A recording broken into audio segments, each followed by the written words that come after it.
Amis de Sika TV, bonjour. L'entretien du jour, je vous avais promis qu'on reviendra sur ce sujet qu'on a commencé par aborder il y a peu, les calculs rénaux. On avait reçu Dr Basile Agbo pour évoquer la définition, les causes, les symptômes, les différents types de calculs, entre autres. Et puisque nous n'avons pas réussi à évacuer le sujet, en tout cas l'essentiel du sujet, je vous l'avais dit qu'on reviendrait là-dessus, chose promise, chose due. Dr Agbo est encore avec nous. Bonjour à nouveau, Dr Agbo. Bonjour. Merci d'être venu encore. Merci pour à vous aussi. Dans cette lancée avec les calculs rénaux. Oui. Déjà, on va permettre à nos téléspectateurs de se rappeler ce dont on a parlé brièvement la dernière fois. Les calculs rénaux, qu'est-ce qu'il faut en comprendre et voici le nécessaire. Oui, très rapidement, nous allons dire aux téléspectateurs, la dernière fois on avait parlé des calculs rénaux pour dire que les calculs rénaux sont des cristaux, c'est-à-dire de petites pierres qui se forment dans l'appareil urinaire, plus précisément au niveau du rein, et qui sont issus de la dégradation de certains éléments filtrés par les reins. Et c'est ça qui donne ces petits cailloux qu'on peut observer, ces petites pierres qu'on peut observer dans les urines. Et on disait la dernière fois également que il faut reconnaître que le rein est un organe épurateur. C'est-à-dire il filtre le sang et il en extrait tout ce qui est déchet. Mais parfois, nos mauvaises habitudes, notre consommation, notre faible consommation en eau en est la cause, et que les aliments que nous consommons en sont également la cause, surtout la consommation des protéines animales. Et parlant de la consommation d'eau, pour revenir là-dessus. Pour revenir rapidement là-dessus. Il ne faut pas boire quand on a soif. Il ne faut pas attendre d'avoir soif avant de boire. C'est ce qu'on nous dit souvent. Souvent. Et la consommation journalière moyenne est de 2 litres. En dessous de 1,5 litre, ce n'est pas bon. Ça fait 1. Deuxièmement, nous sommes dans un pays à climat chaud où nous transpirons beaucoup. Sous les tropiques généralement. Sous les tropiques généralement, nous transpirons beaucoup. Donc, ce qui nous expose à une déshydratation. Et il faut consommer davantage. Parce que c'est ce que nous consommons qui nous permet d'éliminer par la sueur et d'éliminer par les urines. Si la sueur, la transpiration est abondante et que la sueur prend une bonne partie, les reins en souffriront. Déjà. On a parlé également des symptômes. On a parlé des différents types de calculs rénaux. Déjà, oui. Nous avons parlé des calculs issus du calcium, calculs à base de calcium, calculs à base d'acide urique, c'est-à-dire les protéines, et les calculs à base de cystine, qui proviennent d'une production rénale. Alors, parlant des symptômes, nous avons dit qu'il y a l'anurie qui peut se présenter, c'est-à-dire l'absence totale d'urine chez un sujet qui a déjà subi une ablation d'un rein. Nous avons parlé d'hématurie de grande abondance, c'est-à-dire le malade urine et c'est rien que du sang. Nous avons parlé des infections urinaires chroniques qui peuvent être la cause. Nous avons les douleurs dans la région lombaire. Et à ce titre, nous avons bien fait la différence entre la région lombaire de la colonne vertébrale et la région lombaire rénale. Donc, il faut faire la différence entre ces deux-là. Et je crois que le support nous aidera déjà et puis à le savoir. Quand on a d'ailleurs des doutes sur laquelle des régions précisément serait touchée, voilà, l'essentiel c'est de se référer à un spécialiste. À son spécialiste. Et je crois qu'on pourra aider. Alors, et ces douleurs-là peuvent être vives ou elles peuvent être lancinantes, passagères ou chroniques. Nous, souvent, quand ça arrive, là, nous allons aborder déjà l'essentiel de ce numéro. La conduite à tenir quand on ressent tous ces symptômes-là. J'allais dire, parlant de mal, que chez nous, on prend ce qu'on appelle la langue africaine du Zoro, et puis on passe ça rapidement. On se dit, ça va passer, c'est la fatigue de la journée qui, certainement, quelques courbatures, et puis ça pourrait passer. Non.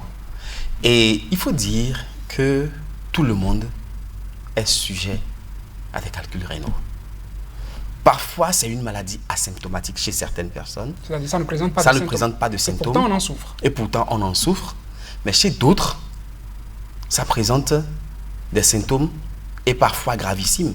Parce que nous avons l'hématurie qui est là. Nous avons l'anurie qui est là. Nous avons parfois des rétentions d'urine ou des engorgements du rein.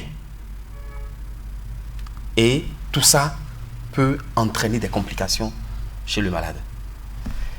Parlant des examens complémentaires qui doivent permettre aux médecins de poser le diagnostic, nous avons l'examen cytobactériologique des urines qui généralement permet une découverte fortuite parce que parfois le malade est en train de faire une infection urinaire et on va chercher la cause de cette infection urinaire-là en faisant l'examen cytobactériologique des urines, ce qui permet de tomber sur la présence de calculs rénaux dans ces urines. Donc la découverte en ce moment devient fortuite. Mais également, l'examen cytobactériologique des urines permet, chez un malade qui présente des calculs rénaux, de pouvoir poser le diagnostic dans un premier temps. Dans un deuxième temps, nous avons l'échographie. L'échographie qui est un examen qui permet d'aller voir ce qui se passe au niveau des reins, s'il n'y a pas de présence de cristaux dans les reins. Et généralement, l'échographie est bien placée pour aider le médecin à poser le diagnostic. Dans d'autres cas plus avancés, on peut procéder à ce que nous appelons une urographie intraveineuse, qui est un examen approfondi des reins, qui permet également de mettre en évidence les calculs. Mais au décours de tout cela, il faut dire aussi que on peut prélever les calculs après filtration des urines, prélever les calculs et aller voir la nature, ce qui permet de définir le type de calcul dont il s'agit chez ce patient. Et cet examen permettra de savoir les conseils qu'il faut donner à ce malade. Parce que vous savez, quand on parle, par exemple, de calculs rénaux à base de calcium, c'est un malade qui a une hypocalcémie. Ça voudra dire qu'il faudra corriger rapidement. Il n'y a pas un traitement type pour le traitement de tous les calculs? Non, il n'y a pas un traitement type. Le traitement est en fonction de la cause. Donc, avis aux téléspectateurs, il ne faudrait pas que quelqu'un qui fait de nouveau un calcul rénal se dise j'en ai déjà souffert une fois, on m'a prescrit tel médicament. Et on fait de l'automédication. Non. Et puis, pour prendre ce médicament. Ce n'est pas conseillé. C'est pas conseillé. Docteur c'est pas conseillé.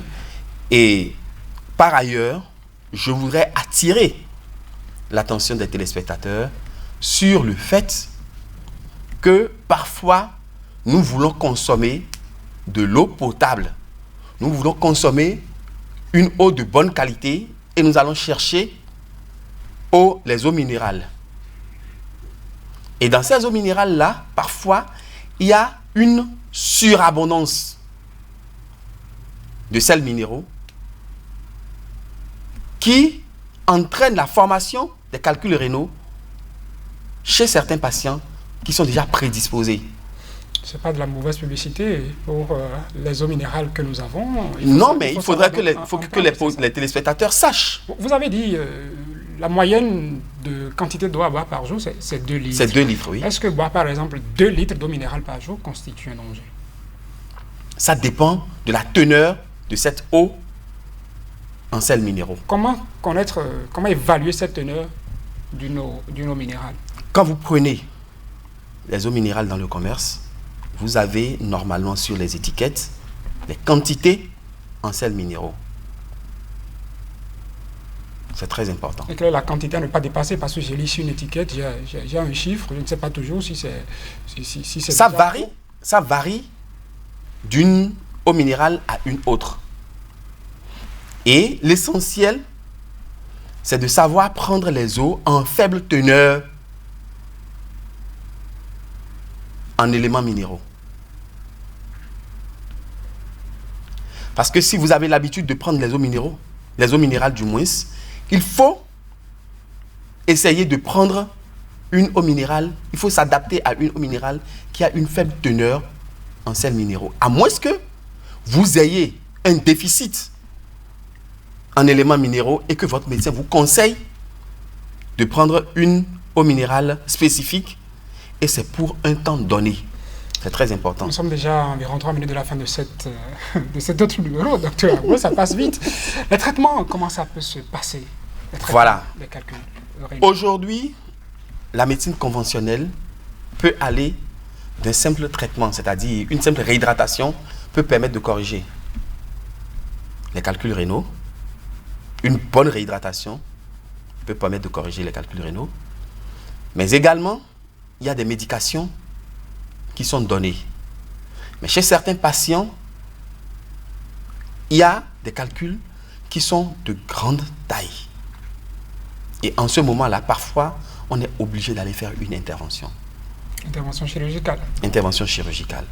Mais en naturopathie, il existe des moyens naturels, très simples. Certains éléments apportés à l'organisme permettent déjà de détruire ces calculs rénaux-là. Et ça dit qu'il vaut mieux aller vers la naturopathie. Je laisse le soin aux téléspectateurs de faire le choix. Ok. En naturopathie, il existe un traitement qui, en 2 semaines, vous permet d'évacuer complètement les calculs rénaux. Et je vais profiter rapidement pour donner un conseil à nos amis téléspectateurs. C'est pour prévenir. Oui. Évitez la consommation des protéines animales, c'est-à-dire les abats de viande. Parce que ces abats de viande-là contiennent de l'acide urique. Tout type de viande. Tout type de viande. Viande rouge. Non, les viandes rouges plus précisément, parce que les viandes blanches, généralement, ne contiennent pas de l'acide urique. Mais les viandes rouges, c'est-à-dire mouton, bœuf, porc, et tout ce qui est animal à 4 pattes, sauf le lapin. Pourquoi? Simplement parce que ces animaux-là s'auto-détruisent lors de l'abattage. Un animal que vous voulez abattre, sur qui vous pointez une arme, il déverse dans son organisme l'acide urique, qui est toxique pour la viande. Et l'homme vient consommer cette viande-là et s'auto-détruit avec l'acide urique. Merci, Dr Basile Agbo. Nous sommes déjà à la fin encore de ce numéro de l'entretien du jour. On aura quand même dit l'essentiel sur les calculs rénaux, chers téléspectateurs de Sika TV. À vous de décider avec ces éléments que nous venons de vous donner au fil de 2 numéros sur les calculs rénaux. Merci de nous avoir suivis et merci de rester toujours fidèles à Sika TV.